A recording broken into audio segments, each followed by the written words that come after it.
Olá, bom dia a todos e bem-vindos a mais um webcast da EFI Group.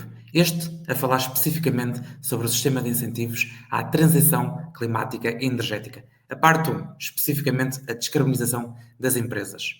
Antes de vos trazer aqui precisamente os meus convidados, também acho que é importante mostrar-vos aquilo que é um esquema de síntese para poderem perceber como é que o sistema de incentivos à transição climática e energética está construído.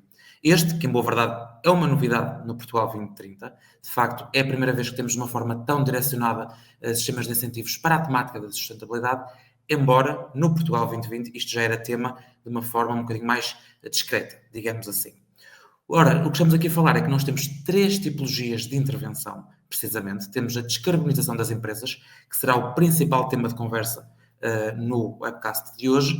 Também temos, para a vossa nota e próximos webinars, a diversificação da produção de energia a partir de fontes de energia renovável e temos a economia circular. Relativamente à descarbonização das empresas, aqui a nossa conversa de hoje, com os meus convidados, vão-se distribuir entre a descarbonização e eficiência energética, especificamente esta tipologia de operação, a tipologia de operação de investimento produtivo verde e a qualificação verde das PMEs. Este sistema de incentivos em particular acaba por ser particularmente relevante, este sistema de incentivos da descarbonização das empresas, porque de facto estamos a falar que o grande objetivo é apoiar ou aumentar ou acelerar a transição para uma economia neutra em carbono e reforçar a competitividade das empresas no que toca a esta questão da descarbonização da economia, eficiência energética e a própria redução de emissões de gases de efeito de estufa. Para isto, precisamente, temos aqui um painel exatamente de especialistas para falarmos sobre o tema. Junto à conversa, Ana Neto, manager da EFI Group, João Soares, Customer Consultant da CC Energia e Hugo Ramos, Business Team Leader da EFI Group. Bom dia a todos e obrigado pela vossa presença. Bom dia. Durante esta sessão, poderão colocar, também é importante dar esta nota, poderão colocar as vossas questões e dúvidas no chat, para o efeito, e depois as mesmas serão respondidas pela nossa equipa técnica. Portanto, não se inibam, de facto, de colocar as vossas questões.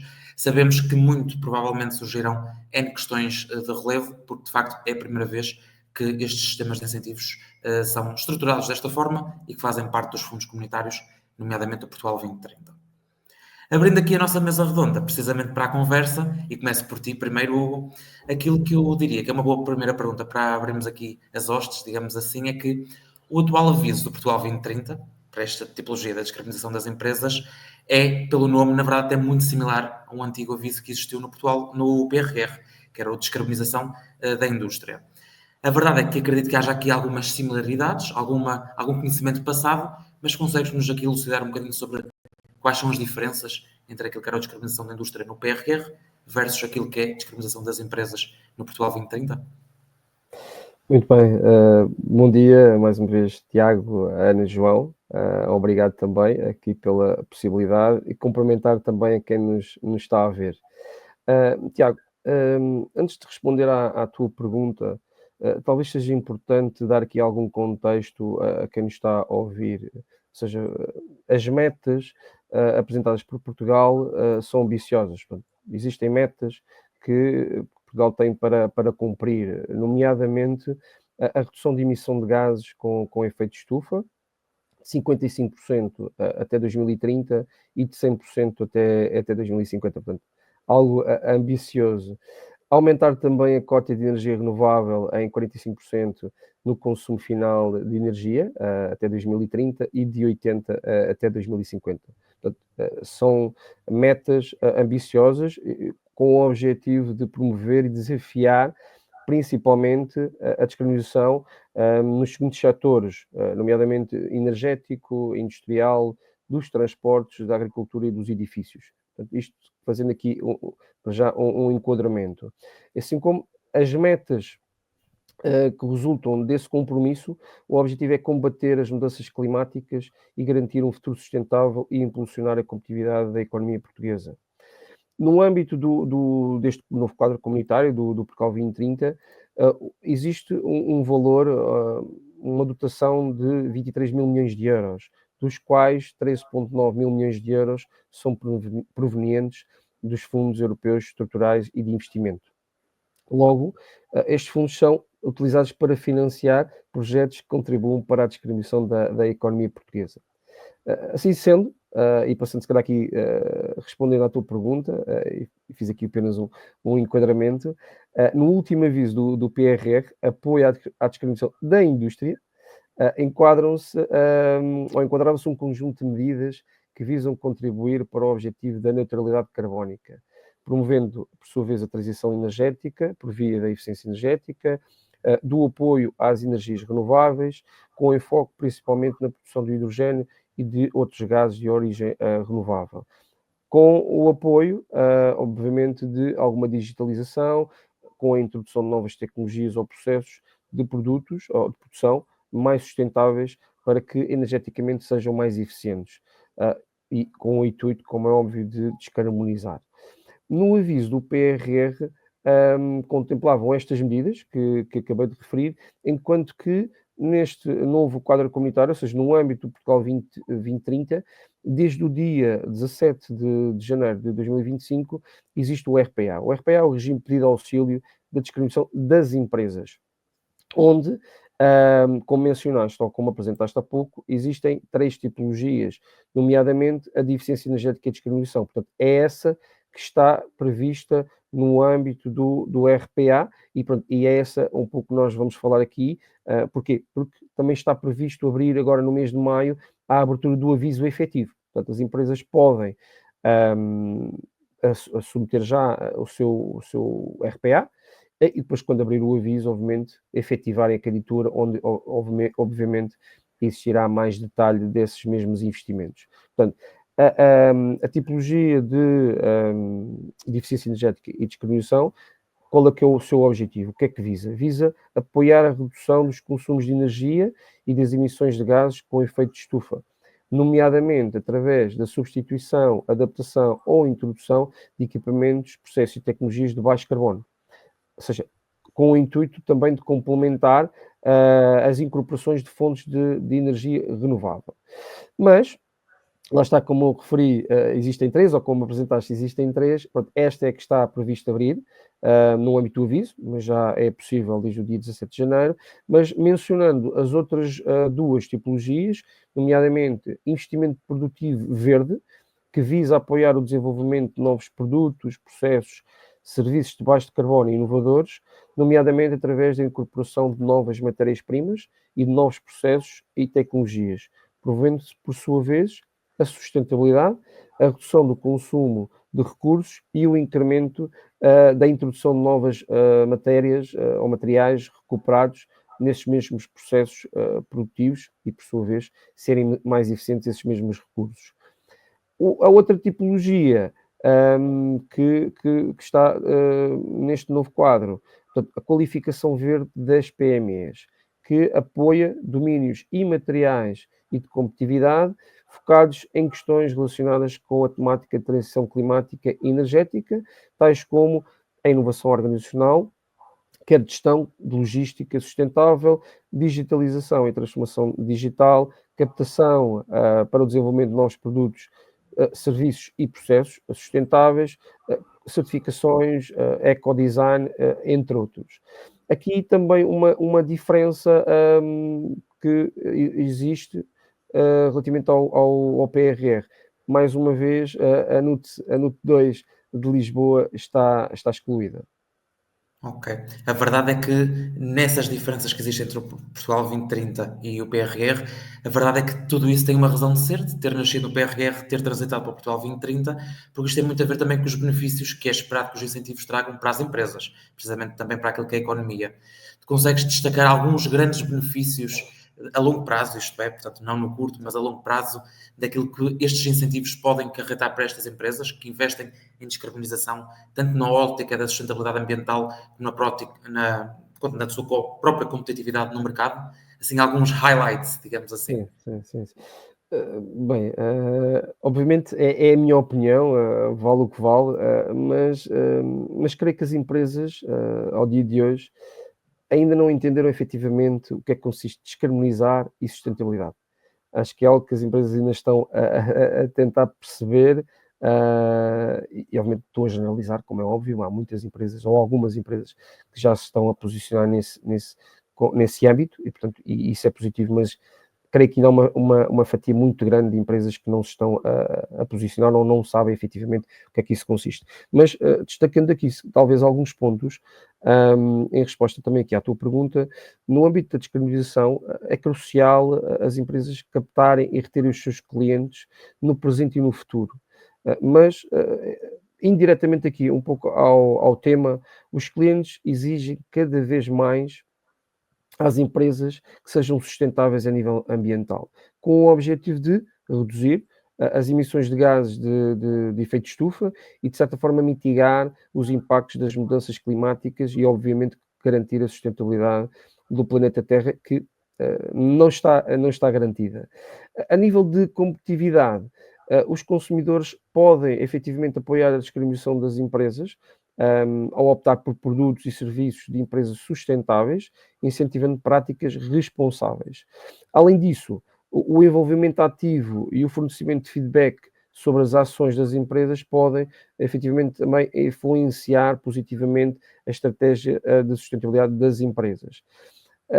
Desta forma, em suma, a descarbonização das empresas resulta em benefícios a longo prazo, como, lá está, como referi, a redução da pegada carbónica, a economia de custos operacionais, o aumento da competitividade no mercado regional e ou global, a construção de uma reputação positiva, atraindo consumidores e investidores preocupados com a sustentabilidade, e a descarbonização não apenas contribui para a preservação do meio ambiente, mas também pode impulsionar a inovação e o crescimento económico. Como? Adotando tecnologias sustentáveis, criar oportunidades de negócio, promovendo empregos, estimulando também os mesmos, e desenvolvimento de novos mercados. Mas, se calhar aqui 3 pontos que tenho, se calhar, aqui para mencionar, na minha opinião, como é óbvio, eu diria que vantagem competitiva, benefícios económicos e uma forte imagem da empresa, acho que são estes os high levels que as empresas devem ter em consideração e olhar para a longo prazo, ou a longo prazo. Acho que Sim, nesse sentido, obrigado. Aqui é importante também, e até já vou fazer aqui uma pergunta assim, já vai abrir também no conceito mais técnico daquilo que são estes avisos aqui junto da nossa Ana.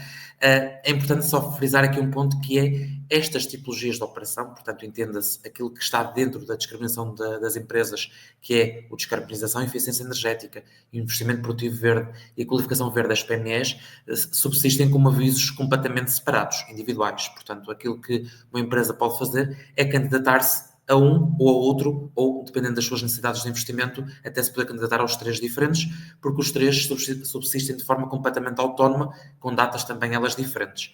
Há pouco referiste bem o registro de auxílio, a possibilidade de haver uma pré-candidatura, ou seja, poder ter investimentos anteriores à submissão da candidatura.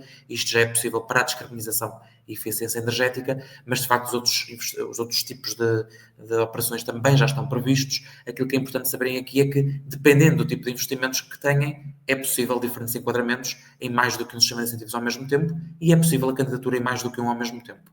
Só queria fazer precisamente este disclaimer. Afunilando aqui um bocadinho a nossa conversa e falando até mais de descarbonização e eficiência energética e o investimento produtivo verde, que acabam por ter aqui algumas semelhanças, Ana, gostaria aqui que nos explicasses um bocadinho dos seus objetivos, despesas, que se possa considerar, isto que é o chamado mapa de investimentos em cada uma das candidaturas, e taxas de incentivo que estão previstas com base naquilo que está na legislação atualmente. Obrigada. Efetivamente, estes incentivos podem ter aqui um efeito complementar. Focando a descarbonização e eficiência energética, como o Hugo já teve a oportunidade de referir, o objetivo é de facto apoiar a redução dos consumos de energia e sobretudo das emissões de gases com efeito de estufa, como substituindo equipamentos, por exemplo, caldeiras ou equipamentos que funcionem a gás natural por soluções energeticamente mais eficientes, soluções elétricas, por exemplo, tecnologias de baixo carbono, e, por exemplo, esta eletricidade até ser proveniente da incorporação de fontes de energia renovável nas próprias instalações. Então, traz também este apoio de forma complementar para a incorporação de fontes de energia renovável.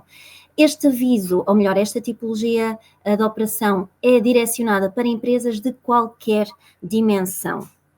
E as despesas, o mapa de investimentos, grosso modo, pode ter aqui duas tipologias essenciais. Primeira, intervenções em edifícios, em que o custo elegível do investimento é de facto o custo da intervenção, do investimento, ou então intervenções que não sejam em edifícios, como estava a dizer, a aquisição ou substituição de equipamentos por outros mais eficientes.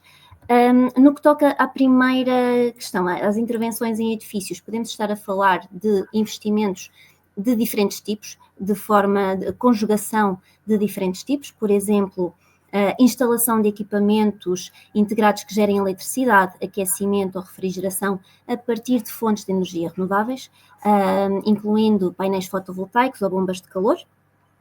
A instalação de equipamentos para armazenamento de energia gerada, pelas instalações de energia renovável nas instalações, a ligação a sistemas de aquecimento e o arrefecimento urbano, a construção e instalação de infraestruturas de recarga para uso pelos utilizadores do edifício, instalação de equipamentos para a digitalização do edifício, ou seja, tornar os edifícios mais inteligentes, incluindo a instalação de infraestrutura de banda larga. E, finalmente, por exemplo, investimentos em telhados verdes e equipamentos para retenção e aproveitamento da água da chuva. Estes são exemplos das tipologias de despesa no que toca à intervenção em edifícios. Podemos ter intervenções que não sejam em edifícios, por exemplo, equipamentos, e neste caso o custo elegível poderá ser o custo do investimento ou o sobrecusto deste investimento. O que é isto quando falamos em sobrecusto? Basicamente, fazendo uma analogia com a aquisição de eletrodomésticos, por exemplo, de classe energética A+, ou um equipamento de classe energética C, o sobrecusto é basicamente a diferença entre o custo do equipamento mais eficiente, quando comparado com a aquisição de uma solução alternativa menos favorável em termos de eficiência energética. Esta diferença do custo entre as duas categorias, digamos assim, é precisamente o sobrecusto e é este que contribui para o custo elegível do projeto. No entanto, há equipamentos, há soluções muito específicas que não têm um cenário, não é possível identificar um cenário menos favorável em termos de eficiência energética e, neste caso, o custo do investimento é o custo elegível para o projeto. Portanto, é importante ter aqui também esta noção do que é o sobrecusto dos investimentos. Podemos ainda incluir outras despesas, nomeadamente o que toca a ativos tangíveis, aquisição, substituição ou adaptação de equipamentos, desde que diretamente relacionados com a operação, as intervenções mencionadas anteriormente. Por exemplo, há ativos intangíveis também, com a aquisição ou desenvolvimento de soluções digitais, software específico, licenças. Despesas com intervenção de contabilistas certificados ou revisores oficiais de contas para a validação da despesa de pedidos de pagamento, estudos diagnósticos e também auditorias ou avaliações, designadamente as avaliações energéticas e respectivas certificações. É também uma das despesas que pode aqui ser elegível. No que toca à taxa de financiamento desta tipologia de descarbonização e eficiência energética, nas despesas que sejam intervenções que não sejam em edifícios, a taxa base pode ir até 100% de financiamento. Quando falamos em intervenções em edifícios, temos uma taxa base de 30%, que depois pode ser majorada dependendo da dimensão da empresa, por exemplo, PMEs, para majoração para pequenas e microempresas ou médias empresas. Pode haver também majoração dependendo da localização do investimento e também a majoração dependendo do grau de melhoria da eficiência energética do edifício. Ou seja, se a operação permitir melhorar em pelo menos 40% a eficiência energética do edifício face ao pré-projeto, podemos estar aqui a falar de uma majoração de até 15 pontos percentuais. Ok? Agora, no investimento produtivo verde, e aqui de forma complementar à descarbonização, na primeira tipologia estávamos a falar de investimentos direcionados para a redução das emissões de gases de efeito de estufa das instalações. No investimento produtivo verde podemos fazer aqui uma analogia com aquilo que é a inovação produtiva, que já conhecemos bem. Estamos a falar do desenvolvimento de novos produtos, processos ou serviços, mas sempre na premissa de ter novos produtos ou processos ou serviços mais verdes. por exemplo, por meio de incorporação de novas matérias-primas ou aumento da introdução de materiais recuperados para conseguir aqui promover uma melhor gestão dos recursos utilizados. Esta tipologia também é direcionada para empresas de qualquer dimensão. Equipamentos e máquinas é aqui a principal despesa nesta tipologia, no investimento produtivo verde. Máquinas e equipamentos e todos os custos que sejam necessários para colocar estas máquinas e equipamentos no local e a operar com condições operacionais.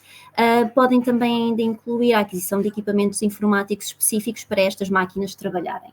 Okay? Sempre na premissa de ter processos ou produtos mais verdes, mais sustentáveis. Podemos também falar aqui da aquisição de ativos intangíveis, como a transferência de tecnologia, com a aquisição de direitos de patentes, nacionais ou internacionais, licenças, software standard ou desenvolvido especificamente para determinado fim. No caso de PMEs, podemos ainda incluir outras despesas de investimento, nomeadamente as despesas com contabilistas certificados para os pedidos de pagamento, também serviços de engenharia, estudos, diagnósticos, auditorias, mais uma vez, ou então planos de marketing, projetos de arquitetura e engenharia, desde que sejam estudos relacionados com a operação, diretamente relacionados com a operação. Em termos de taxas de financiamento, a taxa base para grandes empresas é de 30%, para médias empresas 40% e 50% para micro e pequenas empresas. Podemos ainda incluir algumas majorações até ao limite de 75% de taxa de financiamento. As majorações podem incidir na questão das temáticas, de operações orientadas para temáticas com especial relevância para políticas públicas setoriais, ou então operações que gerem postos de trabalho qualificados têm também aqui uma majoração, operações cuja componente privada seja financiada maioritariamente por capitais próprios também, e finalmente operações que incluam ações que visem a formação de empresários, gestores ou outros dirigentes. São aqui algumas das majorações que podem depois aqui aumentar a taxa de financiamento nesta tipologia de investimento produtivo verde. Creio sabendo, isso mesmo, Ana. Sabendo até que estamos a falar que tanto a descarbonização e a eficiência energética como o investimento produtivo verde são candidaturas dentro daquilo que são os fundos comunitários, em uma verdade teríamos de falar necessariamente de critérios de elegibilidade, ou seja, aquilo que uma empresa, neste caso, quando se pretende candidatar a um sistema de incentivos deste género, tem que validar não só por parte do beneficiário, mas por parte da operação, algumas questões que tem que cumprir. Assim como também tem um processo de candidatura pela frente, até à submissão e eventual proposta de decisão. Consegues-nos dar aqui umas notas sobre estas temáticas? Sim, algumas notas, como referiste, relativamente aos critérios de elegibilidade dos próprios beneficiários. São vários, mas os mais importantes a ter em conta é não ser uma empresa em dificuldade, isto é válido para todas as tipologias no que toca agora ao PT 2030, e também o cumprimento dos rácios de autonomia financeira estipulados na legislação. Especificamente para as operações aqui na tipologia de descarbonização e investimento produtivo verde.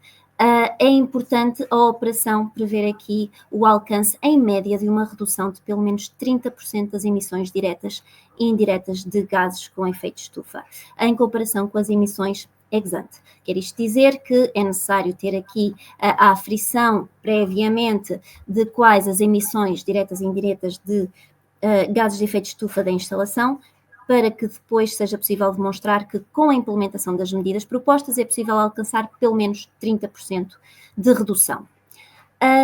No que toca ao investimento produtivo verde, mais uma vez, à semelhança do que é o investimento na inovação produtiva, é importante demonstrar a viabilidade económica ou financeira da operação, ou seja, estamos aqui a apoiar projetos que de facto são viáveis, e, por outro lado, assegurar o financiamento de pelo menos 25% dos custos elegíveis através de recursos próprios ou alheios, mas que não envolvam qualquer financiamento estatal, ou seja, à parte incentivo ou auxílio de Estado.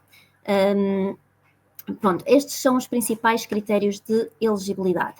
E como referia, aqui a questão de alcançar pelo menos 30% de redução das emissões implica o quê? Implica um diagnóstico à partida de qual é a situação atual das instalações, das empresas. O diagnóstico de necessidades, até para a identificação das medidas, de eventuais medidas de eficiência energética que seja possível ou que seja viável implementar. Depois, o processo de candidatura envolve, então, esta justificação das necessidades para apresentar o plano de investimentos, que depois, na candidatura, se justifica este plano do ponto de vista técnico, da viabilidade técnica das soluções propostas, e, por outro lado, a justificação da razoabilidade dos montantes apresentados. Isto implica o quê? Implica preparar as candidaturas atempadamente para conseguir ter aqui consultas ao mercado, orçamentos viáveis para justificar a razoabilidade dos montantes que estão a ser aqui apresentados no plano de investimentos. Sim, nesse aspecto, sim, força, Ana, força. Não, ia só referir que é também importante na candidatura ter aqui identificados os indicadores de resultado a alcançar, que muitas vezes nestas tipologias então incidem sobre a redução das emissões de gases de efeito de estufa que é possível alcançar, a redução de consumos de energia primária, por exemplo, e para isso é importante ter uma avaliação energética prévia para perceber qual a linha de base e até onde é que conseguimos ir com as medidas de eficiência propostas ou com as medidas de descarbonização propostas. Portanto, precisamente nesse ponto, é essa questão que referiste bem e que aqui é importante também ressalvar, principalmente nestas temáticas que estamos a falar de descarbonização e eficiência energética e do investimento produtivo verde, que é precisamente esta redução de gases de efeito de estufa, ou seja, há necessidade de garantir esta redução, direta ou indireta, dos 30%, e por isso também é relevante nesta conversa nós termos algum tempo dedicado sobre precisamente esta questão, esta componente energética na realidade das empresas. E para isso também temos aqui o nosso grande parceiro, a CC Energia, através aqui do nosso João Soares, em que precisamente, João, aqui a primeira pergunta até pode ser mais provocatória no sentido de se nos consegues até elucidar de algumas estratégias, pensando numa ótica, não é, naturalmente também do empresário, algumas estratégias mais eficazes que as empresas podem de facto adotar hoje para reduzir significativamente as suas emissões de carbono. Isto sem comprometer naturalmente a sua competitividade. Claro que sim. Bom dia, Tiago. Bom dia, Ana. Bom dia, Hugo. Obrigado pelo convite. É um gosto estar presente. Respondendo a essa provocação com uma outra provocação.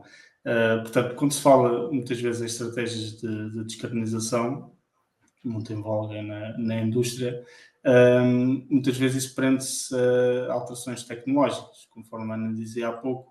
Portanto, tem um sistema convencional de uma caldeira, substitui por uma bomba de calor mais eficiente, implementa-se painéis fotovoltaicos, mas muitas vezes negligencia-se aquilo que é o consumo racional de energia.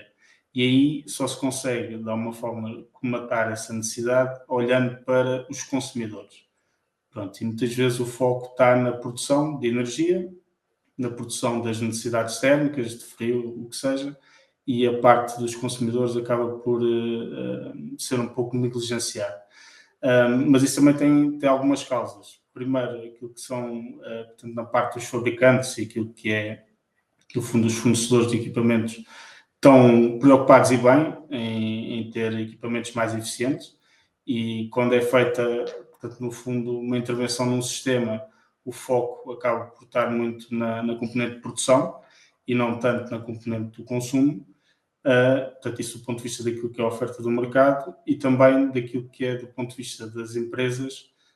Muitas vezes há também uma falta de uma visão integrada dos sistemas e também das intervenções, e intervém-se nos sistemas quando há uma necessidade de um equipamento de fim de vida, ou que avariou, ou o que seja, então aí sim vai-se ao mercado adquirir o tal equipamento, mas não se olha de forma integrada para aquilo que são os sistemas.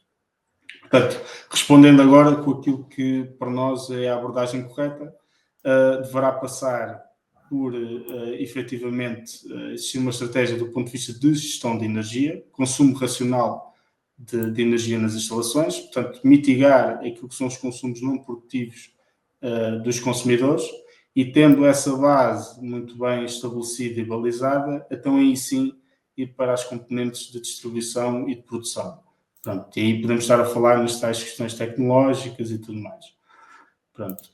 Esta abordagem energética ou de gestão de energia deverá também ter o suporte e o envolvimento das pessoas da organização, e aqui naturalmente tanto a parte de liderança e de direção naquilo que é política energética, definição de metas de redução de consumos, de emissões, de custos, e também na componente dita mais operacional, naquilo que são os utilizadores efetivos dos sistemas, uma maior consciencialização e formação para o uso racional de energia.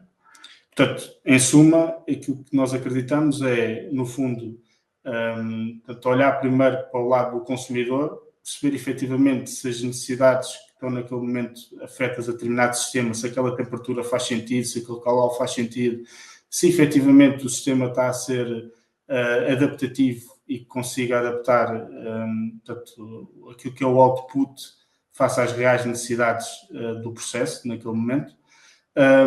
Tendo isso muito bem estabilizado, ir para as componentes tecnológicas, pensar num sistema mais eficiente na parte da produção e não só, portanto, podemos também estar aqui a falar, como a Ana disse há pouco, na integração de processos, portanto, tenho um processo de aquecimento, tenho um outro processo de arrefecimento, portanto, tem necessidades de alguma forma contrárias, é possível, em grande parte dos casos, integrar esses mesmos processos e dessa forma otimizar os consumos de ambos. Por fim, também na valorização dos resíduos, que a Ana também frisou, aquilo que são os resíduos produtivos, muitas vezes existe ali um potencial de aproveitamento associado, potencial esse que pode ser convertido termicamente e utilizado nos processos de forma direta, ou para depois ser também feito produção de energia elétrica com aquilo que são os ciclos orgânicos Rankine e outras tecnologias. Portanto, no fundo, ter uma abordagem estruturada neste âmbito, podendo analisar desde a parte de gestão de energia às componentes tecnológicas e perceber dentro das instalações o que é possível integrar e o que é possível aproveitar a nível de resíduos, é possível fazer um plano de descarbonização devidamente estruturado, devidamente suportado, portanto, com avaliações técnico-económicas das diferentes opções tecnológicas que podem ser alvo de intervenção nas instalações, e aí sim tomar uma decisão consciente, suportar também em análise de sensibilidade. Portanto, o Hugo há pouco referiu que a competitividade é um fator muito importante, sem dúvida. Portanto, conseguir ou ter um plano de descarbonização estruturado é sinónimo de ter uma redução de custos operacionais. Pronto. E isso só é válido e só se consegue ter essa visão com análise de sensibilidade nas diferentes opções tecnológicas que possam fazer sentido na intervenção da instalação a um determinado sistema e perceber que para determinado quilowatt-hora ou para determinado quilowatt-hora elétrico ou quilowatt-hora de gás natural, ou seja, o vetor energético que seja, faz mais sentido eu estar a utilizar este sistema em detrimento do outro ou fazer este tipo de investimento. Portanto, no fundo, é aquilo que nós acreditamos, é ter uma visão integrada dos sistemas e das instalações. Fazendo essa ponta até com aquilo que é esta questão mais do vosso domínio, que é as questões energéticas, e fazendo a ponta até aquilo com os sistemas de incentivos que aqui estávamos a falar, aquilo que se percebe é que há uma crescente exigência dos critérios de sustentabilidade nos avisos do Portugal 2030. Portanto, isto claramente já se sentia no Portugal 2020, Portugal 2030 não será diferente. E aqui as avaliações energéticas que culminam com auditorias energéticas, portanto, aquilo que é necessário para cada empresa depois também garantir que está a cumprir determinadas métricas, acaba por ser cada vez mais importante, não só numa ótica anterior à candidatura, como a Ana estava a referir bem, para fazer uma caracterização do parque atual da empresa, mas também na própria avaliação da performance dentro daquilo que foram as métricas contratadas dentro do projeto. Porque lá está, isto é uma questão de critério de elegibilidade. Nesse sentido, e também com base na vossa percepção, João, na verdade, percebe-se se as empresas têm tido alguma maturidade, alguma preparação estruturada para cumprir estes requisitos energéticos quando exigidos em projetos financiados, ou na verdade ainda não há muita maturidade sobre estes temas? Eu diria que a sensibilidade do Hugo está on point neste ponto. Portanto, efetivamente há empresas que têm uma maturidade energética e de sustentabilidade, ou transição energética já elevada, portanto têm plano de descarbonização em linha com o que são as metas do PNEC, do Pacto Ecológico Europeu, também por via de obrigações, no caso da CSRD, portanto já têm isso muito bem estabelecido. No entanto, isso não é a maioria.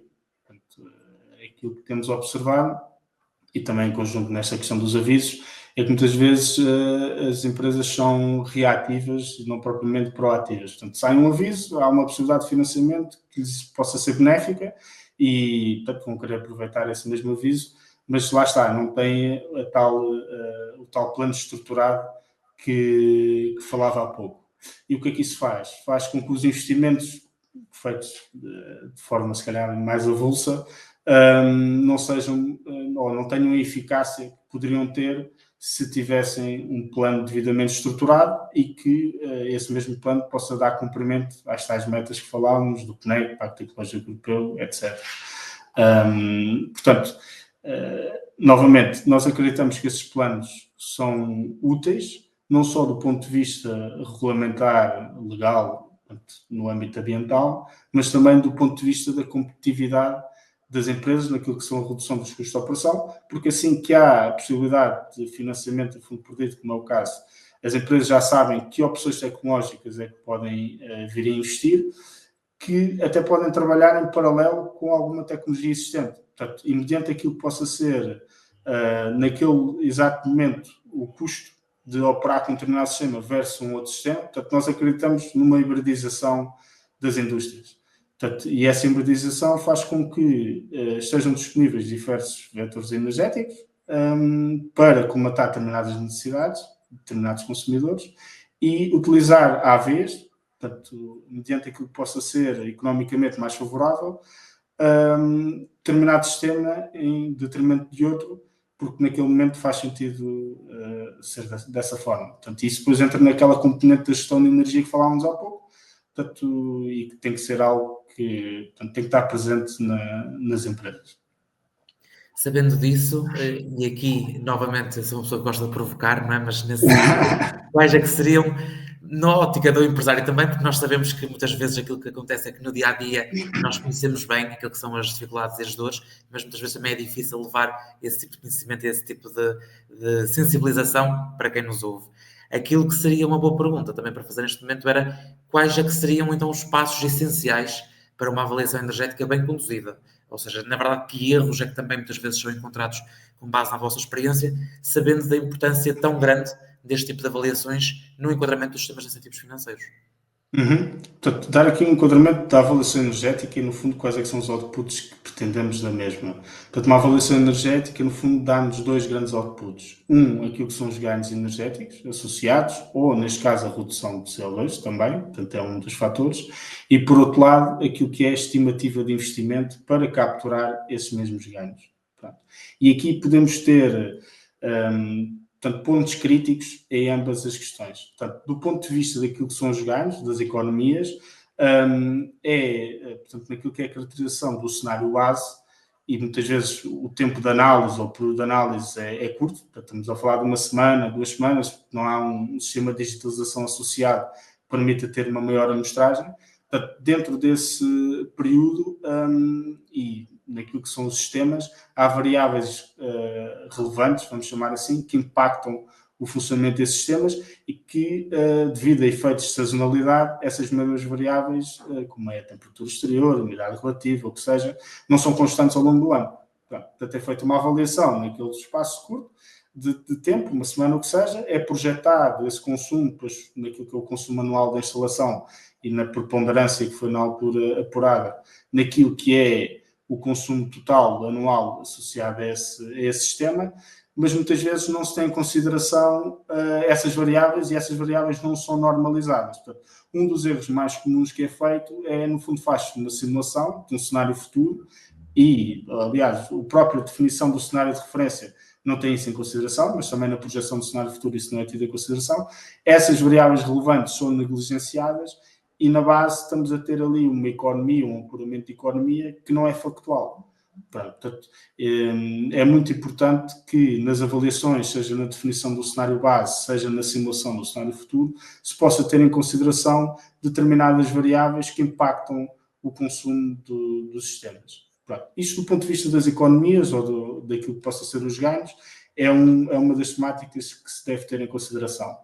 Do ponto de vista dos investimentos, em específico para este caso, lá está, estamos a falar de um período também bastante comprimido, vamos dizer assim, que obriga a quem efetivamente faz este tipo de avaliações tenha que ter um know-how bastante relevante e que permita estimar de forma bastante precisa aquilo que possa ser os investimentos tanto necessários e associados. Portanto, isso é um dos pontos que a Ana referiu há pouco.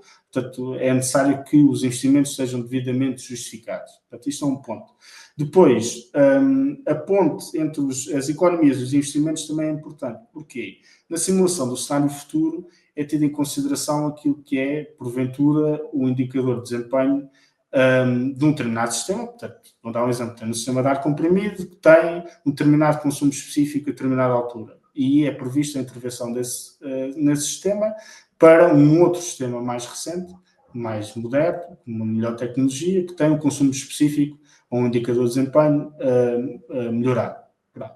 O que acontece? Portanto, no cenário projetado, no cenário simulado, é considerado um determinado indicador de desempenho, mas quando é feito o pedido de cotação ao mercado, o equipamento que está a ser proposto não cumpre com esses requisitos. Portanto, no fundo é feita uma avaliação, é feito um pedido de cotação ao mercado, neste caso ao fabricante, mas que não é tido em consideração nesse pressuposto. Portanto, uma das coisas que nós apregoamos é que, efetivamente, nas consultas ao mercado, na implementação das soluções, se tenha, naquilo que possa ser o caderno de encargos, determinados referenciais, aqui, neste caso o indicador de desempenho dos equipamentos, para garantir que, efetivamente, aquilo que é a solução que vai ser implementada está em linha com aquilo que tinha sido projetado em sede de avaliação energética. Portanto, de forma resumida, são esses dois pontos que queria frisar. Então, nesse caso, para as empresas que vão iniciar agora o seu percurso, nesta caminhada de eficiência energética que muito se fala e que desafiante também tem, e até mesmo para ter este apoio do Portugal 2030, que conselho final é que o João deixaria aqui para garantir o sucesso precisamente deste primeiro passo, até à implementação final destas soluções? Portanto, aquilo que eu diria é trabalhem com uma empresa experiente na área, que efetivamente consiga auxiliar nesta matéria, não só para este aviso, mas naquilo que é o plano mais transversal de descarbonização e transição energética, e que permita nessa mesma avaliação portanto, avaliar as diferentes opções tecnológicas possíveis para os diferentes sistemas, priorizar as áreas de intervenção e aí sim serem mais incisivos e com o suporte à decisão melhorado naquilo que é intervenções, daquilo que serão as intervenções nas instalações ou nos sistemas. Isso é um ponto. O segundo ponto, e atendendo que existe um benefício bastante interessante, vamos dizer assim, é a garantia de resultados. Portanto, aquilo que nós apregoamos é que haja, portanto, a metodologia de cálculo e a metodologia de validação tanto das economias e da redução do OPEX, portanto, dos custos de operação associados, possam ser alvo de uma validação de resultados. Portanto, existem determinados protocolos internacionais que balizam muito bem a forma de apurar as economias, como é o caso do protocolo IPMVP.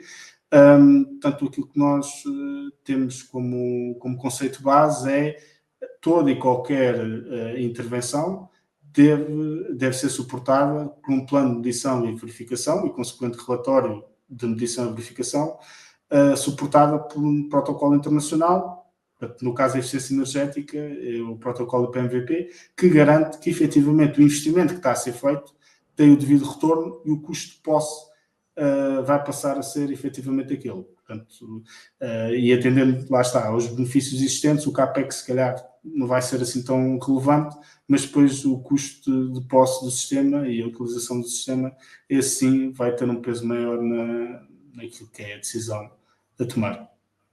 Obrigado, João. A verdade é que esta questão, precisamente da redução de gases de efeito de estufa, é um tema importante, nomeadamente na questão dos sistemas de incentivos, mas entenda-se, eles existem, estas exigências existem nos sistemas de incentivos, também porque de facto é para aí que está alinhado aquilo que são as políticas setoriais. Ou seja, o incentivo, como referiste bem, e bem há pouco, é que há sim a vantagem de haver um incentivo para isto, mas as empresas devem fazer este caminho rumo à sustentabilidade com ou sem incentivos. A verdade é que aquilo que acontece é que nós também temos esta visibilidade de perceber que cada vez mais há sistemas de incentivos financeiros projetados para apoiar as empresas nesta transição.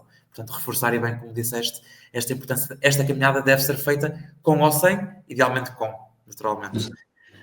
Portanto, dentro desta ramificação, desta família, digamos assim, da descarbonização das empresas, vimos já duas, temos agora a terceira ramificação, o terceiro filho da família, digamos assim, que é a qualificação verde das PMEs.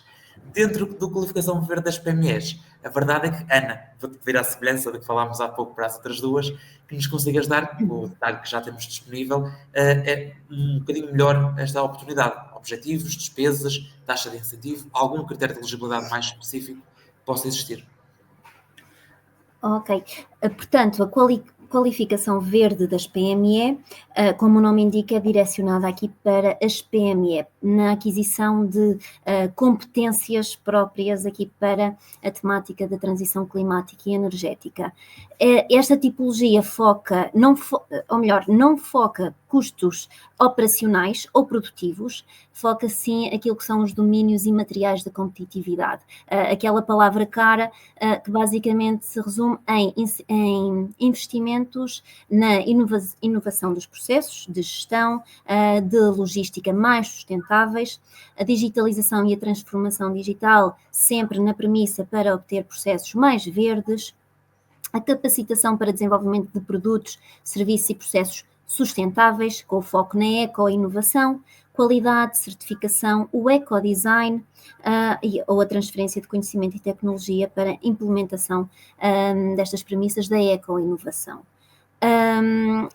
Os apoios são sobretudo para PMEs, na modalidade individual, mas pode haver também projetos conjuntos, e aqui envolvemos entidades públicas ou privadas sem fins lucrativos, de natureza associativa e com atividades dirigidas às PME, por exemplo, as associações empresariais, câmaras do comércio, etc., com o foco em planos de ação conjuntos direcionados às PME na transição energética das PME. Em termos de despesas ou custos nesta questão da qualificação verde das PME, podemos fazer a analogia com aquilo que é o aviso que já conhecemos do PT 2030 da qualificação das PME, mas aqui na premissa da sustentabilidade de processos de produtos mais verdes. Portanto, estamos a falar de custos com equipamentos necessários à aplicação dos novos métodos organizacionais mais sustentáveis e que inclui software, precisamente para, por exemplo, tornar os processos mais verdes, desmaterializar processos e assim promover esta transição energética e digital ao mesmo tempo. Podemos também estar a falar de custos salariais com a contratação de recursos humanos qualificados, com especialização, por exemplo, nesta área da sustentabilidade, da eco-inovação, do eco-design. E depois aqui podemos envolver ainda serviços de consultoria especializados, intervenção de contabilistas certificados ou ROC para os pedidos de pagamento, mas também custos associados, por exemplo, à certificação de produtos, processos ou serviços, certificações aqui específicas nesta área. O aviso poderá ainda envolver formação de recursos humanos, lá está, formação direcionada também aqui para as práticas mais sustentáveis. No caso de operações em conjunto, podemos ainda ter, por exemplo, apoio para ações de divulgação, sensibilização, estudos de avaliação, aqui para o acompanhamento e desenvolvimento das operações em conjunto. Taxa de financiamento até 50% das despesas elegíveis. A formação de RHs, se estiver contemplada no aviso, é também financiada com uma taxa base de 50%. E no caso de candidaturas em conjunto, esta tipologia de despesa do acompanhamento e desenvolvimento da operação pode ainda ser financiada até 75%. Critérios de elegibilidade específicos, portanto, é uma medida direcionada às PME, portanto, aqui temos logo aqui esta restrição é apenas para pequenas e médias empresas. Critérios de elegibilidade dos beneficiários, não podemos escapar a não ser empresa em dificuldade e cumprir com os rácios da autonomia financeira. E depois aqui mais específico desta operação é não incluir as mesmas ações em operações distintas, por exemplo, ter já um plano de investimentos submetido à qualificação das PME e incluir as mesmas ações aqui na questão da qualificação verde das PME. Não é possível. Nas operações em conjunto, haver ali um plano de ação conjunto bem sustentado com as medidas e a abrangência das PME envolvidas nas ações, e lá está as condições específicas que depois vierem a ser definidas no próprio aviso. Ok. Nesse ponto, a verdade é que quando o aviso é publicado, nós temos sempre muito mais visibilidade face àquilo que temos em termos de legislação. Percebemos que muita coisa a legislação já dita e aqui a informação que nós temos, toda ela é baseada, pelo menos já na legislação, que já temos disponível. Já temos um ou outro aviso, de facto, de alguns dos sistemas de incentivos, até mesmo de outros webcasts que vamos ter sobre os sistemas de incentivos à transição climática e energética, mas, de facto, a qualificação verde, vamos aguardar também pelo aviso especificamente para ver o que aí vem. O que é verdade também é que o qualificação verde tem um primo, vamos chamar, estava aqui a chamar de filhos, também existe um primo do qualificação verde, que é a qualificação das PMEs, digamos assim. Tu, Ana, falaste-nos já pouco precisamente do qualificação verde. A verdade, Hugo, é que este qualificação das PMEs, que à primeira vista até podem parecer o mesmo, tem algumas diferenças. Um dentro do sistema de incentivos à transição climática, outro dentro daquilo que é o sistema de incentivos à competitividade empresarial, mas eles possuem as suas diferenças, vantagens, desvantagens. Consegues-nos elucidar aqui um bocadinho sobre de que forma é que o empresário pode olhar para estes dois sistemas de incentivos e perceber até de que forma que eles são diferentes e podem casar entre si? Sim, Tiago, pronto, a Ana também já frisou, ou seja, possivelmente vou repetir aqui algumas notas, alguns pontos que ela mencionou, portanto, mas respondendo à tua pergunta, obviamente a tipologia de qualificação das PME refere-se especificamente a aspectos relacionados com a transição ecológica e a sustentabilidade. Portanto, o foco das empresas é poder alcançar efetivamente a qualificação e os benefícios associados a essas práticas mais ecológicas. A Ana também chegou, lá está, a mencionar, ou seja, o que é que visa apoiar a qualificação verde das PMEs, nomeadamente no âmbito dos domínios da competitividade e materiais da competitividade, seja focados na questão da transição climática, energética, a inovação organizacional, a gestão, logística, portanto, também a transformação digital, portanto, entre outras que ela mencionou, para não me estar aqui a repetir todos esses pontos, portanto, isso, obviamente, é o que é valorizado no âmbito da qualificação verde das PME, e quanto que na qualificação das PME, o apoio estamos também, de certa forma, relacionados com esses modelos de negócio, ou estão relacionados mais com os modelos de negócio das PME, que visem adotar estratégias de negócio mais avançadas e que aumentem a capacidade de integração das cadeias de valor global no âmbito ou através dos domínios e materiais de competitividade. Portanto, tem semelhanças, sim, ambos são semelhantes, mas em suma a qualificação verde das PME está mais direcionada para a transição ecológica e a sustentabilidade, enquanto que a qualificação das PME é mais no âmbito de modelos de negócio que aumentem a cadeia de valor global das empresas. Mas não há, são semelhantes, apenas aqui se calhar a direção é que é um pouco diferente, mas e também terminando aqui um pouco à pergunta que tu me colocaste e repetir ao que disse anteriormente, e o João também já o confirmou, pelo menos é a perspectiva ou a opinião dele, aqueles 3 pontos fundamentais, que é a vantagem competitiva, os benefícios económicos e a forte imagem da empresa ao poder se posicionar a longo prazo numa vertente mais sustentável, mais ecológica. Isto respondo aqui um pouco à tua pergunta. Sim, no meio disto, e isso foi um repto agora final aqui do nosso webcast, porque a verdade é que nós aqui neste webcast, o grande objetivo passa por sensibilizar para a temática da descarbonização das empresas, que é precisamente a tipologia de intervenção que aqui estamos a falar. Discutimos na prática como é que isto deriva muito do conhecimento do Portugal, do PRR, do Programa de Recuperação e Resiliência.